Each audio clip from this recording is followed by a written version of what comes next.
আখেরি নবী বিশ্বনবী হুজুরে পাক সাল্লাল্লাহু আলাইহি সাল্লাম ছিলেন পবিত্রতার মূর্ত প্রতীক। ইতিহাসের সর্বশ্রেষ্ঠ মহামানব তিনি, নবিকুলের শিরোমণি তিনি সেই মানুষ যাকে সমগ্র সৃষ্টি জগতের প্রতি রহমত হিসেবে অভিহিত করেছেন স্বয়ং আল্লাহ রাব্বুল আলামিন। বিশ্বের শতকোটি মুসলিম হৃদয় যার প্রতি আবেগ, অনুভূতি আর ভালোবাসায় সিক্ত, যার ব্যাপারে এতটুকু মন্দ কথা উচ্চারণ করলে রক্তক্ষরণ ঘটে কোটি কোটি মানুষের হৃদয়ে, বিক্ষুব্ধ হয়ে ওঠে মোমেন মুজাহিদের আত্মা। কিন্তু ইসলাম প্রচারের প্রারম্ভকালে এই মানুষটিকেই সহ্য করতে হয়েছিল বহু অপমান। আঘাতে আঘাতে জর্জরিত হয়েছিল তার পবিত্র দেহ, শুনতে হয়েছিল পাগল, গণক, মিথ্যাবাদী, জাদুকর এমন নানা অপবাদ।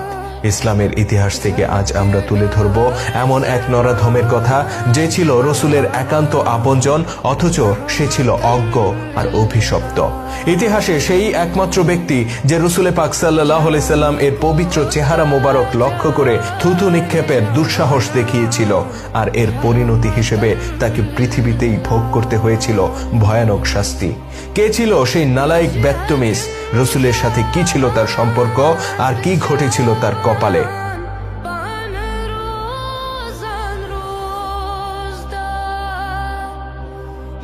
রসুলের চাচা আবু লাহাব তলব করেছে তার দুই পুত্রকে, একজন উতবা, আরেকজন উথাইবা।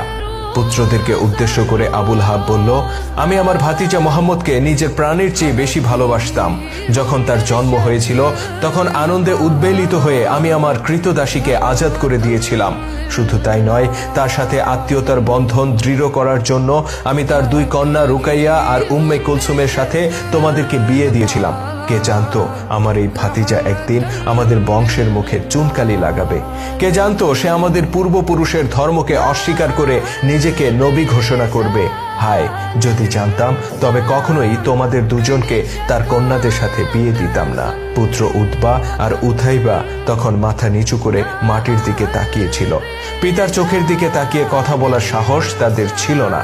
অতঃপর আবু লাহাব বলল, মুহাম্মদের কন্যাদেরকে তোমরা এখনই তালাক দেবে, আর এটাই আমার সিদ্ধান্ত। বড় পুত্র